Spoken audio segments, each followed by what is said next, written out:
You're never going to create the life you want by trying to fix the life you don't want. I'm going to the gym because I don't want to be out of shape. Right. That's very short-lived because they're being driven by a fear-based principle, not a creative energy, which is passion and inspiration, aspiration. When I coach young men, the first thing or exercise I do is I say, give me your phone, unlock it, I won't judge you.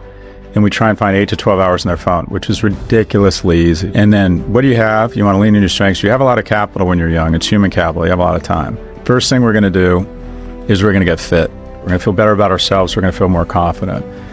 2, we're going to start making some money. If you have a phone, you can make money in this economy. I don't care if you're a Lyft driver. If you go to a construction site and you have any skills at all, you can start at about $20 an hour. The way you make a lot of money is by starting to make some money, because you get a taste for flesh and you start thinking, wow, this money thing's awesome. And then the third thing we're going to do is at least 3 or 4 times a week, we're going to put ourselves in an environment with strangers in the agency of something bigger than us. It might be church. It might be a nonprofit. It might be a sports league. It might be a riding class. You have to be around strangers. Every time you're there, you got to meet somebody, a potential friend, a potential romantic partner, and you got to go up and introduce yourself. Any high amount of dopamine that comes to you without effort before it will eventually destroy you. Wow. Or bring you close to destruction. So something that just feels so good that all you had to do was open a package. All you had to do was take a pill. Or open a website. That is the slippery slope. Dopamine is not about the pursuit of pleasure. It's about the pleasure of pursuit. It's about motivation. The other thing to remember about dopamine is it can, if it's increased very dramatically and very fast, it can drive addiction. And I define addiction as a progressive narrowing of the things that bring you pleasure. A great life is where many, many things bring you pleasure. Now, I'm not a huge UFC fan, but I've been to a few fights and it's fun. If I were a kid and I suddenly were just planted there every single night, guess what? You move 1 row back, it's gonna feel like bad seating.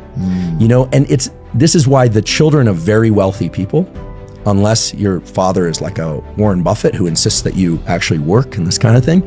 The children of very wealthy people often destroy their lives. You know, they destroy their lives because they haven't had to work to have all this stuff. And there's this huge cushion below them. In fact, my graduate advisor, they're almost swimming in dope and they're almost in the hot tub, but they've never been in the pool. And then they're down below baseline. I want you to hear me when I say this. Figure it out. You can figure it out. You don't need your handheld. You don't need every single answer laid out, Googled, or given to you by somebody else. You got to put the phone down. You got to get up. You got to think critically for yourself. You can do that. You can't help but laugh when you realize the only thing that's been upsetting you is your own imagination. We're not victims of circumstance, we're victims of perspective, and perspective is based in the language of the identity that I think I am. So really, I don't need to change anything out there. Yeah, sure, you'd like to have a few more zeros in your bank account, perhaps a little less body fat, whatever it is that you think you want, but they're all precursors to the experience of a vibration that you think is on the other side of attaining them, which is actually who you already are. Step number 1 is suffering. Okay. We all have that. You may have never felt good in your life, listener, but you have suffered. That's for sure. That's the first noble truth of Buddhism. There is suffering in this life. Pay attention to your suffering without fighting it. Allow it to be there. I do this meditation. If something's physically painful or emotionally painful, I used to say, let go to myself. Didn't work. So one day I said, all right, you can stay. Let it stay. And so I do a let stay meditation. If there's pain, let it stay. If there's sorrow, let it stay. And as soon as I let it stay, it begins to change. So first step is suffering. Second step is compassionate attention to one's suffering with no resistance. And the third step is to follow the compassion that is naturally being directed toward that suffering until you find yourself centered in it. And that is a huge relief. And I've done this in massive physical pain. To be rich in America is to be loved. Full stop. It's a violent, rapacious place. If you don't have money, it's a loving, generous place if you do have money. Once you hit your number, there's no reason to be a hoarder, because this is what makes you happy. Spend it. I spent so much fucking money and it's amazing. And then you know what I do? I give it away. And so what I would say to anyone else who has a lot of money, why do you need to be a billionaire? It's not going to get you anything. Here's what you do. You do amazing things with friends and family. You take care of your parents. You fly your friends to Aspen to hang out with you. And then anything above that, You give it away. And there's so many amazing causes and people, and overpay the people who work with you.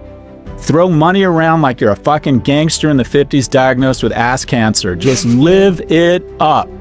And you know what? You're going to love life. Don't do it because you're noble. Don't do it because you're praying to some god or whatever it is.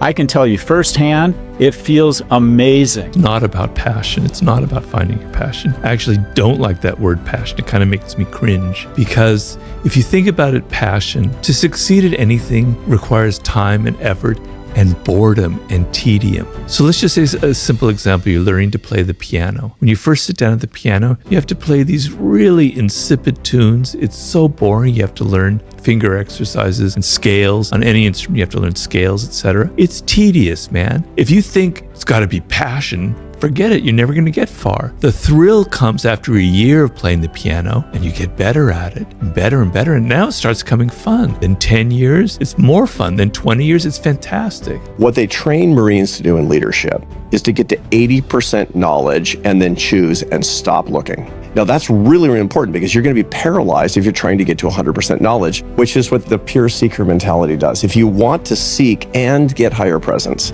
you need to go to 80%. You get to 80% by saying, I'm pretty sure this is right. And this is right enough that I'm going to turn my attention to another dimension on this. And that means if you're in love, you should get married.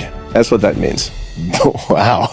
That means if you're in love and you know each other, and you think that within 3 to 5 years, you really could be best friends, and you have a certain stability of values, stop looking. Get married. Because the longer you don't get married, the longer you're in search for your soulmate, the more you're putting off the best thing in your life. Marriage is the best thing in life for most people. I mean, a bad marriage is the worst thing in life. Being in love and living with the person with whom you're in love for the rest of your life is great, but you're not going to get that if you're trying to get to 99% awareness. And the same thing is true with your faith. What am I going to practice? Get to 80% awareness and choose, and then decide that that's what you're actually going to do. Use the Marine rule of leadership, and then the search can actually lead to presence.